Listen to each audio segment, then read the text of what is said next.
Pero mira, que es solamente una novela, no muerde. Aunque ciertamente una mordida me habría dolido menos que esto.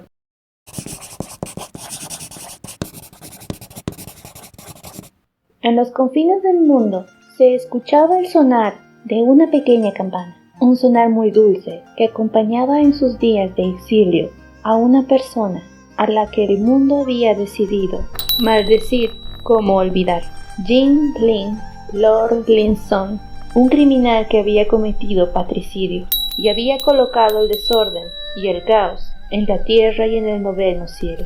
Pasaría sus días en completo reposo con la finalidad de curar las heridas internas que misteriosamente no lo habían matado en aquel entonces, acompañado solamente del tintineo de esa pequeña campana, la única conexión con su pasado, un espíritu de piedra y curiosamente un demonio carpa al que había adoptado como una especie de mascota, un demonio carpa que había adquirido conciencia tras alimentarse de la energía de este moribundo, observándolo sin cesar con ojos codiciosos, anhelando el día de tener más fuerza para poder devorarlo por completo. Aunque ninguno de ellos sabía cómo llegaron ahí, parecían estar de acuerdo en que podían pasar el resto de sus días de aquella forma tan pacífica, hasta que la pequeña mascota de carpa adquirió una forma humana. Retando a los cielos, las montañas se sacudirían, y en medio del caos, la pequeña campana sería robada.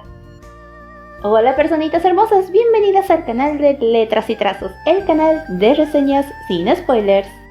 Como ya empezamos con esta pequeña y breve introducción de lo que es la historia, sí, empieza cuando los protagonistas, Jilin y esta carpa que ha adquirido forma humana, llamada Kanji, van a empezar su búsqueda por esta campana. ¿Por qué? Porque para uno de los personajes es muy importante recuperarla, aunque él mismo no sabe por qué. Sus aventuras empezarán desde este punto de partida y los llevará a conocer el mundo y a terminar cabos sueltos que ni ellos mismos sabían que estaban ahí. Y antes de seguir con esto, vayamos a lo que es el título de la novela, que es Nan-chan. Romance, thriller psicológico, sobrenatural, ciencia y danmei. Y estas etiquetas que ven aquí están por algo y les voy a decir por qué, para que no piensen tan mal de esta novela, ¿ok? Sobre todo por esta chiquitita que aquí que queda un poco de ñañas al momento de querer empezar a leer esta novela. Escrita por Tan Kim. Nuevamente el autor está saliendo en pantalla porque mi pronunciación es del asco. Contando con 129 capítulos, esta es una obra que es bastante popular en el mundillo de las novelas danmei, que ya está traducida completamente al inglés como al español. Así que, ¿por dónde empezar? Empecemos por el pequeño mito que me trajo a leer esta novela y que realmente pienso que ni Judas fue tan traidor y que honestamente quiero acariciarle la cara con un ladrillo a la persona que me lo dijo, de que esta novela es completamente amor, rosas, corazones, pajaritos. No, esa es una vil mentira y quien te la haya dicho realmente quiere verte sufrir y mucho. No sé qué habrás hecho para ganarte eso o simplemente es inmerecido, pero te está mintiendo y mucho. Nan-chan no es una novela rosa, pero tampoco es una novela negra. Déjenme que les explico, es una combinación de ambas. Pero antes de enrollarnos más, creo que sería conveniente leer un poco de la descripción de la novela, que dice así: he experimentado los 8 sufrimientos de este mundo. No pido el nirvana, sino para ti. ¿A qué se refieren los 8 sufrimientos de este mundo? Estarán apareciendo en pantalla, pero les voy adelantando que se supone que dentro de la lógica de esta novela, una persona que logra pasar estos 8 sufrimientos puede ascender como un inmortal, como alguien muy poderoso. Tiene sentido y se supone que todas las personas que buscan ese tipo de poder que los lleva a una especie de inmortalidad, para decirlo a muy de secas, tienen que pasar por ese tipo de sufrimientos. No saben en qué momento, no saben cómo. Partiendo desde el punto de que tienen que pasar ese tipo de sufrimientos para que la trama se desarrolle, podemos ir a lo que es el mundo. El mundo es una novela típica de cultivación, lo siento, es eso. Aunque se ha dado la molestia de darnos ubicaciones, lugares, un poquito de historia por ahí por allá de ciertos lugares que son importantes, sí ha sido bastante cuidadoso y ha trabajado en ese punto de la historia a comparación de novelas de cultivación X. Pero dentro de un todo, sí se toma un poco la molestia de decirte dónde estás y a dónde va a ir y por qué es importante cada cosa. Y ojo, aquí viene una aclaración muy personal mía, que es respecto a la traducción, ya que gracias a la traducción y a los pequeños detalles que daba de lo que es típico de la novela Dan May, en ese medio, o frases que todavía yo aún no me las sabía, o detalles como curiosidades explicadas siempre a pie de cada capítulo, fue que me hizo entender un poco más respecto a ese mundo. Pero me he fijado y varía de traducción a traducción, así que yo les hablo desde el punto de una traducción que ha sido bastante bien hecha y que se ha tomado mucho más allá de su tiempo para aclarar lo que es los detalles de la novela. Ok, fuera de eso, el mundo también es uno de los pequeños problemas en esta novela. Vamos a las preguntas rápidas que a todo el mundo le interesa. ¿Esta novela tiene un final feliz? ¿La pareja termina junta? Sí. Punto y pelotas. Sí, terminan juntas. ¿Hay sufrimiento? Sí, lo hay. ¿Hay R18? Dependiendo de qué consideras R18, pero hay insinuaciones a eso, así que también ojo al momento de leer. Ahora sí, vamos a un análisis un poco más allá y a donde yo estoy queriendo llegar desde hace rato. Nan-chan es una novela buena, pero que es un poco difícil de leer. ¿A qué me refiero? Si partimos desde el punto de los personajes, tenemos a una persona fría que no quiere saber sobre sus recuerdos, no sabe cómo ha llegado ahí y no le interesa nada más que obtener otra vuelta la campana esa que ha perdido. Después del otro punto tenemos a un demonio que en un principio era un pescado, que ha adquirido una conciencia humana, una apariencia humana, pero que debido a con quién está, posee una ingenuidad hacia el mundo un poco torcida también. Porque se podría simplemente este personaje de Kanji decirle que es una cría de venado frente a un tigre. No va a sentir el miedo y porque no lo entiende. Hay muchas cosas que este personaje no entiende y por ende nosotros los lectores tampoco entendemos, porque ninguno se molesta en decir, oye, ¿qué está pasando en este momento? Y solamente se centran a seguir en la trama como observadores, arrastrando al lector en el mismo camino. Siguiendo de este punto, entonces, ¿qué tiene que hacer el autor? Mete infodumpings, parrafazos de información, con la esperanza de que nosotros tengamos una idea de lo que está pasando y del mundo.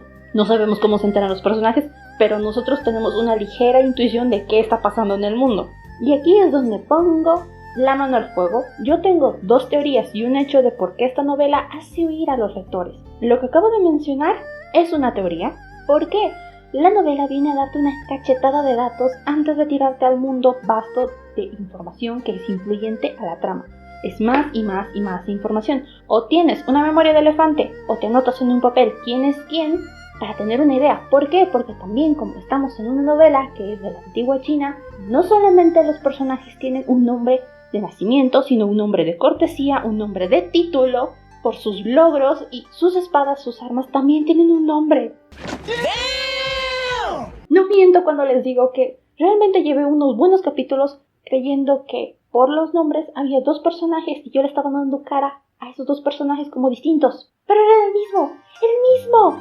Fuera de eso podemos añadir que la novela parte con personajes que están amnésicos. Y no voy a ser muy mala, pero realmente es un punto un poco difícil de empezar con ese tipo de personajes. O bien son extremadamente curiosos e ingenuos que van metiendo información al lector mientras se va avanzando, que es la forma más suave de hacerlo, o en este caso son personajes que no les interesa ni el pasado ni el futuro y solamente el presente, que hace que te pierdas al momento de leerlo.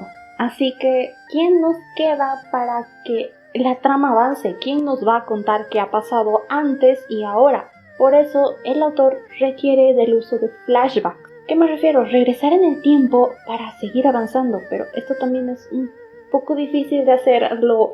En un principio de la obra, la campana funciona como un pequeño catalizador en el momento de tener recuerdos de hace muchos años y del presente. Y sí, está bien, el avance es lento porque la dinámica entre estos dos personajes es bastante interesante. No sabes si se están peleando o se están coqueteando duro y parejo. Al menos por unos buenos capítulos, este tipo de interacción te mantiene al hilo de la historia, antes de empujarte a un tema puntiagudo. Y como ya hemos visto en las etiquetas, sí, se habla de abuso infantil y de trata de personas, enfocado al lado infantil.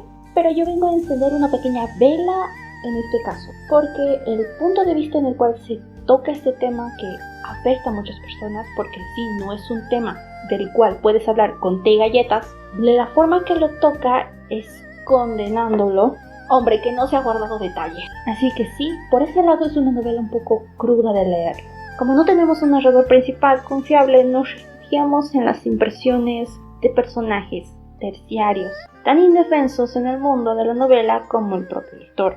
En este punto, para aquellos que ya se han leído este tipo de novelas varias veces o tienen un regusto por estas, es fácil de notar que la novela te hace un super spoiler todo lo que es, qué va a pasar, qué pasó antes y cómo va a acabar. De igual manera, en ambos casos, el autor, después de darnos este super spoiler, el resto de los capítulos atrapa al lector con pequeños detalles de información, colocando el reto sobre la mesa de quién es el verdadero culpable.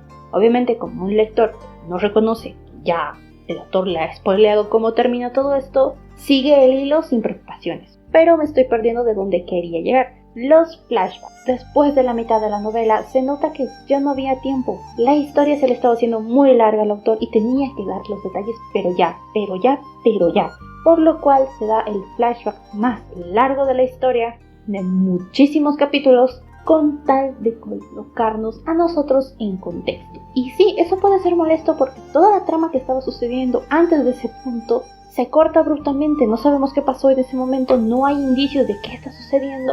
Y al final de todo ese recuerdo inmenso, solamente tenemos un "y se salvaron", y ya, ¿qué esperaban?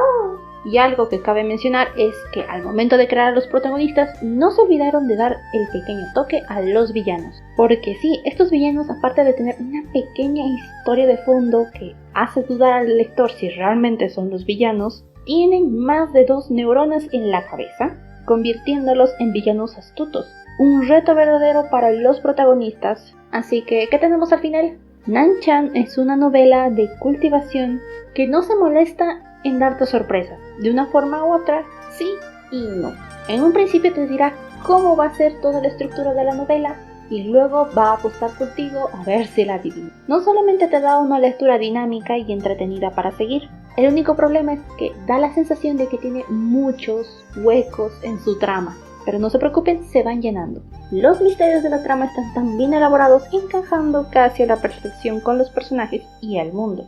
Pero para poder moverse al ritmo de la narración llega a ser caótico. Y sí, en ciertos puntos puede ser un poco descuidada.